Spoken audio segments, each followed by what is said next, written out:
बिहार में सबसे बड़ा परसेप्शन जो सेट किया जा रहा है एनडीए के द्वारा कि नीतीश कुमार ने चुनाव से पहले एक स्कैम चलाया था जिसमें कि 10,000 रुपये महिलाओं के अकाउंट में दिया गया था। अब उस 10,000 के वजह से ही बीजेपी चुनाव जीती है वहां पे। देखिए 10,000 देना ये गलत कहीं से नहीं था।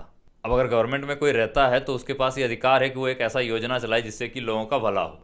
तो उन्होंने 10,000 वाला योजना चलाया और सबको पता है कि क्यों चलाया, और चलाया कब? चुनाव से 1 महीना पहले।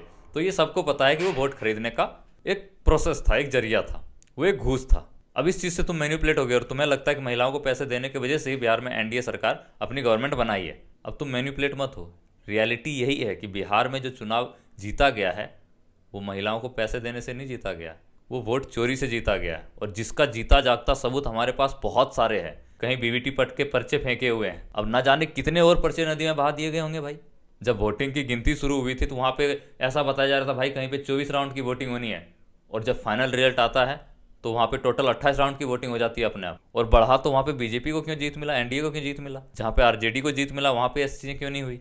वो जो खाली बक्सा वाला ट्रक पहुंचा था ना सासाराम के स्ट्रांग रूम के पास, उसी बक्से में ना वो बीबीटी पट के पर्चा भर के पानी में बहाया जाता है। बस वहाँ के लोग एक्टिव थे तो उन्हें पता लग गया, लेकिन पूरे बिहार के लोग एक्टिव तो है नहीं, तो उन्हें कैसे पता लगेगा इस चीज़ के बारे में?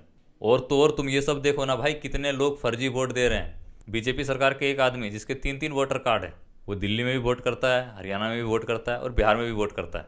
ये डेमोक्रेसी में है, ये संविधान में लिखा हुआ है, लेकिन फिर भी इसका जवाब कोई नहीं दे रहा है। इलेक्शन कमीशन पता नहीं कहाँ घुस गया है, कोई सवाल का जवाब नहीं मिल रहा है। और तुमको लग रहा है कि 10,000 की वजह से बीजेपी चुनाव जीती है बिहार में, एनडीए चुनाव जीती है बिहार में इतने मार्जिन से, उस 10,000 रुपये की वजह से? इतना भी मूर्ख नहीं है बिहार की जनता। थोड़ा दिमाग लगाओ और समझने की कोशिश करो।